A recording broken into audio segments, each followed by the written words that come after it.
हो रहा है वो डीएनए का ट्रीटमेंट हो रहा है। This you have to relate. And दो एक चीजें और कि हम साइंस में ये देखते हैं कि हमारा जो जीनोम है that is made up of 3 billion base pair, मतलब 3 × 10⁻⁹, और इस 3 बिलियन बेस पेयर का सिर्फ 2 to 3% ही प्रोटीन के लिए कोड करता है। साइंस में हम ये भी कहते हैं कि proteins are the building blocks of the body, मतलब we can not run our body without the protein, right. लेकिन आज जो मॉडर्न साइंस है वो सिर्फ उस 2 to 3% को पे फोकस कर रही है, इसलिए आज उसके पास कोई सी बीमारी का कोई हल नहीं है। और जो रेस्ट ऑफ द 97% डीएनए है वो उसको जंग डीएनए मानते हैं, राइट। लेकिन वो जंग डीएनए नहीं है। हमारी जन्म जन्मांतर की सारी रिकॉर्डिंग, हमारी फ्यूचर की सारी रिकॉर्डिंग वो सेंट्रोनिक रीजन में है, वो साइलेंट फॉर्म में है। इसलिए क्योंकि आज आत्मा की स्टेज गिर गई, हम सात्विक से राजसिक और तामसिक के भी बहुत तामसिक में जा रहे हैं, क्योंकि कलयुग से घोर कलयुग की तरफ जा रहे हैं। तो पहले जहाँ सतयुग में पढ़ना नहीं पड़ता था, है ना, कंठस्थ हो जाता था, तो संस्कृत की भाषा के अपने वाइब्रेशन से आज हम जो भाषा पढ़ रहे हैं ना वो हिंदी है ना इंग्लिश है, तो हमारे वाइब्रेशन हर वर्ड की फ्रीक्वेंसी बहुत लो है। और हमारे अंदर सोचने समझने की, बिकॉज मन का बुद्धि से, बुद्धि का संस्कार के साथ डीप रिलेशन है, मतलब लोअर एनर्जी से हाई, फिर उसके बाद और डीप एनर्जी, राइट। तो इसी तरह से आप यदि इस चीज को देखेंगे तो आपको ये चीज समझ में आएगी कि यहाँ पर जो कुछ भी हो रहा है वो आकाश तत्व के थ्रू हो रहा है। तो वाक सिद्धि इज रिलेटेड विद एन आकाश तत्व, तो इस जगह का आकाश तत्व बहुत हाई है। इसलिए यहाँ पर संकल्प से, मतलब कहते हैं कि संकल्प से आप हील हो जाओगे। तो कोई सोच सकता है कॉमन मैन कि मैं बोलने से कैसे ठीक हो जाऊंगा, तो उसको ये समझना पड़ेगा कि विशुद्धि चक्र is your highest energy centre, यही भगवान का धाम है, यही आकाश तत्व है। तो जब आप इसको प्यूरिफाई कर लोगे then rest of the ways will open. DNA की बात करिए, डीएनए की बात हम जब साइंस में करते हैं तो कुछ और चीजें चलती है। जब यहाँ पे डीएनए की बात करते हो तो गुरुजी ये कहते हैं कि आप डीएनए ब्रेक कर सकते हैं, उसको शिवलोक से जोड़ दिया जाएगा, इसको अदर रखा जाएगा, डीएनए को ब्रेक कर सकते हैं, किसी को भी डीएनए में ले सकते हैं, किसी को भी हटा सकते हैं। ये क्या है? देखिए क्या है कि मैं इसको इस तरीके से समझा कि जो डीएनए है आपका, डीएनए के चारों तरफ, डीएनए हमारे सेल के अंदर, न्यूक्लियस के अंदर होता है। यदि हम न्यूक्लियस की कंपोजिशन को देखें और साइंस जो आज कहती है डीएनए को, हम उसे पॉलीन्यूक्लियोटाइड चेन कहते हैं। मतलब it is a polymer which is made up of mononucleotide unit which contain 4 bases adenine, guanine, thymine and cytosine। और इसी तरह की DNA sequence 3 billion base pair में है। अब इस 3 बिलियन में कुछ पार्ट ऐसा है डीएनए का जो हमें फिजिकल अपीयरेंस देता है, वो हमारा जीनोटाइप है, जिससे हम सब इंसान दिखते हैं। बट हम जो अपने आप को देखें ना कि सबटल लेवल पे, तो we all are very different from each other. और ये भी एक बहुत डीप कांसेप्ट है, लेकिन आज मैं अपनी आइडेंटिटी को या ह्यूमन आइडेंटिटी को ऐसा मानती हूँ कि वी आर बेसिकली यूनिक सब एटॉमिक बीइंग, ठीक है। आप यदि सेल को देखो, सेल में क्या है डीएनए, डीएनए को देखें तो उसमें क्या है elements, carbon, hydrogen, oxygen, nitrogen. Protein में क्या है polymer of protein, amino acid, carbon, hydrogen, oxygen, nitrogen, right. इसी तरह से आप लिपिड्स को देखो, सेम मॉलिक्यूल। तो आप यदि water, we have 70 to 80% of the water, तो पानी क्या है H2O। तो आप यदि अपनी आइडेंटिटी को देखोगे तो हम कुछ भी नहीं है, हम एक एलिमेंटल बीइंग है। और हर एलिमेंट बना है एटम से, एटम बना इलेक्ट्रॉन, प्रोटॉन, न्यूट्रॉन से, वो बने सब एटॉमिक पार्टिकल से, सब एटॉमिक पार्टिकल बने वाइब्रेशन से। तो ultimately everything is originating from the vibration, from the संकल्प, राइट। अब रहा डीएनए ब्रेक करने का। देखिए डीएनए क्या है कि डीएनए का मुझे लगता है कि व्हेनेवर द डीएनए स्ट्रक्चर होता है हेलिकल, उसके चारों तरफ होता है वाटर, मतलब 92% of the water is there. Water का काम क्या है, क्यों नेचर ने बनाया, जो नेचर में है वही हम है। जैसे हमारे प्लेनेट पे 3/4 वाटर है, इसी तरह से हमारी बॉडी में भी 70 to 80% वाटर है, राइट। वाटर क्या कर सकता है, water can absorb the energy. यदि मैं डीएनए के चारों तरफ एक एनर्जी फील्ड बना दूं, ठीक है। उन्होंने ये भी बताया था कि हम ब्रेक कैसे कर रहे हैं, कि जैसे हमने बैलून को टाइट कर दिया, बैलून वैसे ही रहा, ठीक, लेकिन हमने उसको टाइट कर दिया, मतलब हमने एनर्जी के फ्लो को रोक दिया।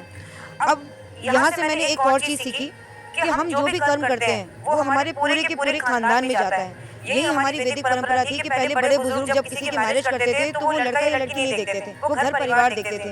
यदि घर परिवार सुख समृद्ध है, धार्मिक कार्य में करता है, तो इसका मतलब वो ऑटोमेटिकली परिवार ब्लेस्ड है, मतलब उसमें दूषित परिवार नहीं है।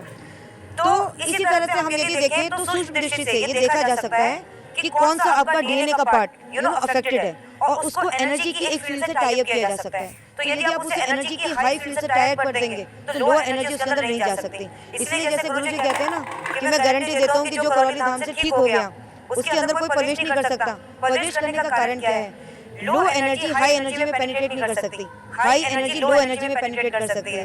तो once you will cover the DNA with high energy field, then obviously no one can penetrate, चाहे वो भूत हो, चाहे वो प्रेत हो, चाहे वो पूर्वज हो, चाहे वो कोई और भी योनि हो, तो वो नहीं किया जा सकता। तो इसी तरह से मुझे लगता है कि जब आप डीएनए को अलग कर देते हैं तो कहीं ना कहीं उस डिफेक्टेड पार्ट को आपने एनर्जी की एक फील्ड से ना लेयर बना दी। हवन का महत्व जानना चाहेंगे यहाँ पर, पहला। दूसरा, कि आपने हवन किए? मैंने पूरे हवन किए, बल्कि और ज्यादा किए, और मैं तो अभी सब फेस्टिवल पे भी कैरी ऑन करती रहूंगी, राइट। मेरा पहला अपना एक एक्सपीरियंस है कि मुझे, मतलब मैं आपको सीधी बात बताऊं तो मैं लर्न भी करना चाहती थी। मैंने हर स्टेप पे लर्न भी किया, और मैं बहुत जल्दी किसी भी बात पे बिलीव नहीं करती, ये मेरा नेचर है, जब तक मैं उसे खुद की अनुभूति में नहीं लाती। तो जब मैं सबसे पहली बार आई थी, मुझे कुछ भी नहीं पता था कहाँ से क्या लूँ, लेकिन मुझे मालूम है मेरे को टोकन भी कहाँ से लेना नहीं पता था, और मेरे को क्या करूँ मुझे ये भी नहीं पता था। मुझे ये याद है कि बाबा को मैं सिर्फ मंदिर में ये बोलकर आई थी, सारा दिन मेरा एक दिन एकादशी का व्रत था, आई डिडंट टेक एनीथिंग, बिल्कुल थकी हुई थी, कि बाबा मुझे कभी भी मंदिर में देर नहीं लगी। अच्छा ये है कि मैंने कर्मयोगी जीवन बिताया है, मैं भगवान से डायरेक्टली बात करती रहती हूँ। तो मैंने कहा बाबा कभी भी मेरे को देर नहीं लगी, कल मुझे देर हो जाएगी यूनिवर्सिटी जाने में। अब रात के 10, 11, 12 बज गए, मुझे टोकन नहीं मिला, अब मुझे कल फिर रुकना पड़ेगा। बस मैं ये बोलकर ही आई थी। मैं यहाँ आकर ही खड़ी हुई, मेरे पास एक मैसेज आया कि दिल्ली से कौन है। मैं कहा मैं आई हूँ, मुझे रात के 12 बजे टोकन मिला, मैं रात के 2 बजे मिली। तो मैं हमेशा मानती हूँ कि ईश्वर आप पे हमेशा कृपा करते हैं जब आप उनसे कनेक्ट होते हो, ये कनेक्शन ही मन का फील्ड है। तो मैंने जब सिद्ध हवन किया तो मेरे को लगा कि हवन में क्या करना है, हर चीज को बहुत ध्यान से देखा। लेकिन जैसे ही मैंने पहला हवन किया, मैंने अपनी बॉडी को लाइट फील किया, ठीक है। मैंने और हवन किए, मेरी बॉडी लाइट फील होती रही। अच्छा मेरे साथ मेरे फादर बैठे थे, मैंने उनको पूछा आपको महसूस हुआ? उनको नहीं हुआ इतना। तो मुझे लगा कि पर मेरी बॉडी एक्सट्रीमली लाइट थी, जैसे मेरा वजन हल्का हो गया। तो मेरे मन में कहीं ना कहीं मतलब है ना कि मुझे प्रोसेस को करना ही है। तो मुझे इतना नहीं पता था। अच्छा मैं ये जानूं तो मैं मानती थी कि भूत प्रेत होते हैं, लेकिन पूर्वज होंगे, ये सब होगा, इतना मैं नहीं समझती थी। ये कॉन्ट्रडिक्शन 25 साल से हमारी खुद ही फैमिली में चल रहा है। पापा यही बोलते हैं कि बार बार जाते हो, तुम तो मानते नहीं थे और हमें लेके जा रहे हो। तो ये चीज है। लेकिन हवन का मैं आपको बताती हूँ, हर एनर्जी, एक इस धाम की एक विशेषता और है जो मैंने यहाँ ही से सीखी, कि पहले हम ये जानते थे कि हर शरीर के अंदर आत्मा है। जब हम अपनी स्पिरिचुअल जर्नी शुरू करते हैं तो हमें ये पता लगता है कि शरीर का सत्य फिजिकल बॉडी नहीं आत्मा है। लेकिन मैंने इस धाम से ये जाना कि हम आत्मा नहीं, हमारी आत्मा के साथ अनेक आत्माएं हैं, ठीक है। और वो अनेक आत्माएं तब से जुड़ी हैं जब से पहली आत्मा जुड़ी थी, जब इस आत्मा की जर्नी शुरू हुई होगी। मतलब जब परब्रह्म ने अपनी सृष्टि का निर्माण किया होगा, तब उस समय में कोई एक आत्मा, मतलब हमारा पहला ओरिजिन होगा जो सोल डीएनए था। लेकिन जब हम कर्म करते गए, लोगों के साथ एसोसिएट होते गए, कहीं अच्छे रूप में, कहीं बुरे रूप में, है ना, कहीं द्वेष के रूप में, कहीं प्यार के रूप में, तो दोनों ही कारण है। क्योंकि दोनों के अंदर आप क्या कर रहे हो, एनर्जी दे रहे हो, एनर्जी ले रहे हो। आत्मा एनर्जी दे रही है, एनर्जी ले रही है, और ये एनर्जी क्या कर रही है, आपको कर्म बंधन बना रही है, टाइअप्स बना रही है, ठीक है। तो वो आत्मा जिस जर्नी पे थी, और कर्म का, डीएनए का, एनर्जी का बहुत ही डीप रिलेशन है, ठीक है। इसके लिए तो बहुत डीप टाइम चाहिए, लेकिन हम अपनी एनर्जी से ही डीएनए बनाते हैं, ऐसा मानते हो। तो इसी तरह से आप यदि यहाँ देखेंगे तो किसी के साथ भोले बाबा की अघोरी है ना, किसी के साथ एक लोअर यूनिट की पिचाशी है, तो कोई कहेगा कहाँ ये नहीं। आपको सिर्फ ये देखना है कि एक आत्मा के साथ हाई एनर्जी स्टेट जुड़ी हुई है और एक आत्मा के साथ लोअर एनर्जी स्टेट जुड़ी हुई है। जैसा कर्म आपने किया, हर आत्मा जब शरीर से चली जाती है वो उसकी मुक्ति नहीं होती, क्योंकि उसका कर्म बंधन पूरा नहीं हुआ। कर्म बंधन पूरा करने के लिए उसको फिजिकल बॉडी चाहिए, so then it can enter because of the some association. क्योंकि आत्मा एनर्जी को देखें, उसकी दो चीजें हैं, one is wave like character, another one is particle like character. Wave like character आपको कनेक्ट करता है, पार्टिकल आपके शरीर में मैटर बनाता है, जिसे हम एटम से लेकर मॉलिक्यूल, बायोमॉलिक्यूल और सेल पे जाते हैं। लेकिन जोड़ा किसने आपको, इन एनर्जीज को आपके साथ जोड़ा किसने? सिर्फ आपके वेव लाइक कैरेक्टर ने।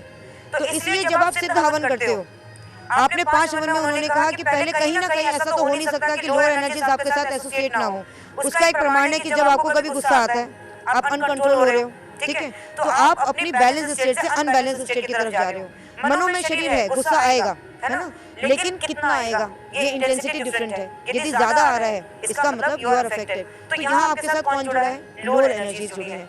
तो उसको पहले क्लियर करना पड़ेगा आपको। उसके लिए 5 सिद्ध हवन है ना। फिर आपने जब कर लिया तो वो उस 5 मतलब that energy is sufficient which can remove all the lower energies. देन फिर आपके अंदर आते हैं आपके पितृ।